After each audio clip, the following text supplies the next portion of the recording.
नमस्कार दर्शक बंधु लेटेस्ट जॉब्स ओडिशा को आपण मानक स्वागत। दर्शक बंधु आज निजुक्ति सूचना रही जिला हॉस्पिटल रे निजुक्ति आपण जदि अष्टम दशम टी पास करते निहाती भाव में आप्लाय करेंगे। मासिक 32,000 टका दरमार जदि निजुक्ति ना चाहते ताहले निहाती भिडियोटी सहित लास्ट पर्यंत जोड़े रुहतु। Chief district veterinary officer Sundargarh तरफ विज्ञप्ति जारी होती। आपण माने एटेंडेंट माने ग्रुप डी पदवी जदि आवेदन करने चाहते मेडिकल रे आपणकर निज निज जिला मेडिकल रे ताहले आपण माने ऑफलाइन रे को आवेदन करेंगे। कर्तृपक्ष आपण ऑफलाइन रे आवेदन को आह्वान करछंती।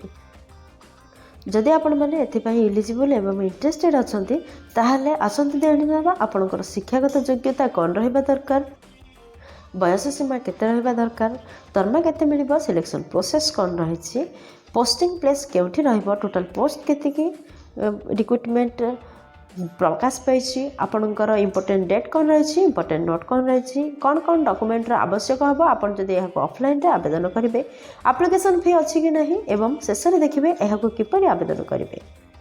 दर्शक बंधु बर्तमान मुझे आसी ओडिशा गवर्नमेंट एक जॉब पोर्टाल साइट को आपन जदि पेज रे पहुँचा चाहते ताहले आपन देखुथिबा वीडियो तले थिबा description box row first link रे क्लिक कर दियंतु। आपन माने मध्ये ए पेज रे पहुँची पारिबे।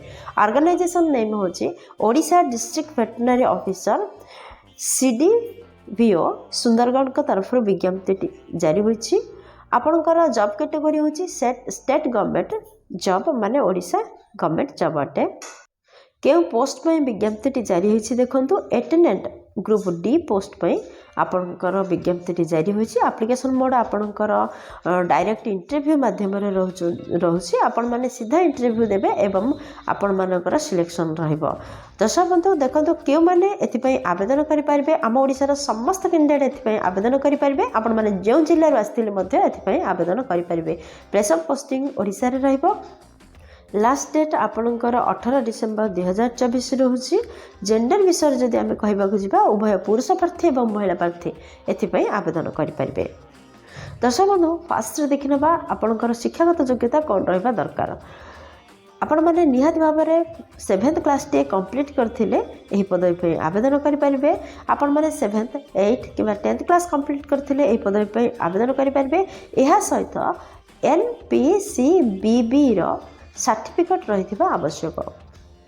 दर्शक बंधु जदि आप एज लिमिट कथा कहवाक जावा ताहले ओडिशा डिस्ट्रिक्ट हॉस्पिटल रिक्रुटमेंट और ऑफिशियल नोटिफिकेशन अनुसार सर्वनिम्न बयस सीमा 18 वर्ष एवं सर्वाधिक बयस सीमा 55 वर्ष रखा जाइछि। जदि आपण माने साधारण केस रो बिलंग करछन्ते। एहा व्यतीत एज रिलैक्सेशन रही गवर्नमेंट नियम अनुसार। जदि आपण माने ओबीसी कैंडिडेट होता ताहले 3 वर्षर एज रिलैक्सेशन रोचे। जदि ST SC PWD किंबा एक्स सर्विसमैन होता ताहले 5 वर्षर एज रिलैक्सेशन रोचे। दर्शक बंधु देखंतु जे दरमा केते मिलिबो। आपणकर आरंभ माने स्टार्टिंग दरमा 10,000 रु 32,000 पर्यंत मासिक दरमा पाई परिबे। जदि आपण माने एही एटेंडेंट बा ग्रुप डी पदवी पे आवेदन करबा चाहछन्ती। सिलेक्शन प्रोसेस किपरि रहइबो आपण माने तो जानछन्ती। एथिपई किछि भी परीक्षार व्यवस्था नाही तो नो एग्जाम रहिछि। ऑफिशियल नोटिफिकेशन अनुसार Odisha district hospital recruitment candidate किपरि सिलेक्शन हबे देखंतु। दर्शक बंधु फास्ट आपणकर इंटरव्यू निया जिवो। सेकेंड रे डॉक्यूमेंट वेरिफिकेशन रहइबो। एथिपई कोनोसी भी एग्जाम रे व्यवस्था नाही। आपण मन डायरेक्ट इंटरव्यू देबे एवं सिलेक्शन होई परिबे। दर्शक बंधु ए पृष्ठ देखंतु जे एप्लिकेशन फी कोन रहिछि। जनरल कैंडिडेट मानक फ्री रही, EWS फ्री रही, ओबीसी कैंडिडेट फ्री रही, PWD फ्री रही, ST SC वोमेन्स ट्रांसजेंडर आपण माने जो केस आसते कौन सी कैंडिडेट किसी भी एप्लिकेशन फी नहीं समस्ते देयमुक्त आवेदन करेंगे। दर्शक बंधु आपण जानले यह ऑफलाइन आवेदन करेंगे। जदि आप ऑफलाइन आवेदन कर दरखास्त सहित माने एप्लिकेशन सहित आउ कौन कौन इंपोर्टेंट डॉक्यूमेंट आवश्यकता रही देखो। फास्ट आपंकर क्वालिफिकेशन सर्टिफिकेट आवश्यकता रोचे। सेकेंड रे रोचे आपंकर जन्म सर्टिफिकेट आवश्यकता रोचे जोटा कि बर्थ सर्टिफिकेट आवश्यकता रोचे। थर्ड रे 2टी रिसेंट कलर पासपोर्ट साइज फोटोर आवश्यकता रोचे। फोर्थ रे एम्प्लॉयमेंट एक्सचेंज सर्टिफिकेट आवश्यकता रोचे। फिफ्थ रे केस्ट सर्टिफिकेट आवश्यकता रोचे। दर्शक बंधु आपन जदि साधारण केस्ट व्यतीत अन्य कौन भी केस्ट बिलंग करते जाति प्रमाण पत्र आवश्यकता रोचे। सिक्स्थ रोचे जदि किसी एक्सपीरियंस अच्छी ताहले एक्सपीरियंस सर्टिफिकेट आवश्यकता रोचे। दर्शक बंधु एपरी 6 डॉक्यूमेंट को रेडी करंतु एवं ऑफलाइन रे आवेदन करंतु। Odisha district hospital recruitment important date कौन रही देखंतु।